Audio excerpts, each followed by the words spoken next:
always going to be a tough game against the league leaders, but your side made it a very difficult afternoon for them to get any points. How did you feel? They played very well, the girls today.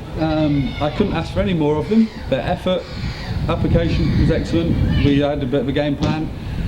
They stuck to it, and they played very, very well. It was a great first half in particular, in the strike from Lauren Phillips. Then Portsmouth made a change at the break, and that change turned the game. Yeah, they brought the girl Umatong on. She's an international player. She's a good player, physically strong, has a presence, and we didn't quite deal with her as well as we dealt with the other players who played on in the first half. And Phillips got a great goal. She also had a penalty too in the second half. And when I had a word with the ref at the end of the game, I forgot to mention that. Yes, definitely. That call happened at a very pivotal point in the game as well. It would have been an equaliser for Gills, but the momentum just seemed to swing towards Portsmouth then. How did you feel about kind of the goals that were conceded from that point? We struggled in the second half with the set pieces.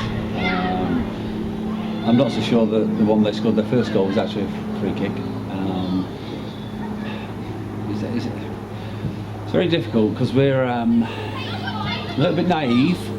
We give away silly free kicks and we don't require them at the other end when we have a little bit of a nudge. And I'm not saying people should dive, but at times we're too honest and naive in our actions, shall we say.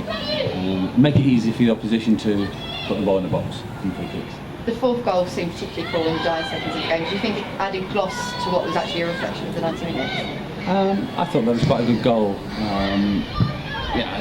What killed us really was conceding at the wrong time. You know, it was 15 minutes into the second half, I think, when they scored up there or thereabouts. If you just keep them at bay for another 5-10 minutes, then all of a sudden it becomes difficult for them, and they'll get nervous. As it is, they grew in confidence, and in the end, they deserved the victory. Don't get me wrong, in the end, but it certainly wasn't 4-1. And with a little bit of luck, on a different day, it could have been a 1-0, 2-0 victory for us. And due to the league rearranging the fixture, you didn't have your full squad at your disposal, which again must have been another factor that you had to take into account when preparing for today. Yeah, that's a whole different issue, the rearrangements of fixtures in this league.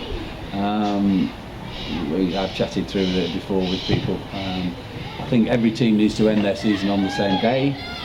That would make it so much easier. And if people at times didn't cancel games when I believe they possibly might have played them, then we would all be able to finish on the same day. And leading on to my final question, obviously today's result concludes our own season, with Portsmouth losing 7-0.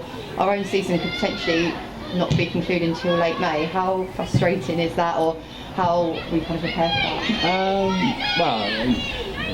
The mathematics of it all are, it depends on other people's results, and that could result in us needing the Southern League winner to win the playoff in the actual playoff final to keep us up. We might be cheering for Portsmouth or Brighton at the end of the season, and on today's results I think it'll probably be Portsmouth. Cool, thank you very much. You're welcome.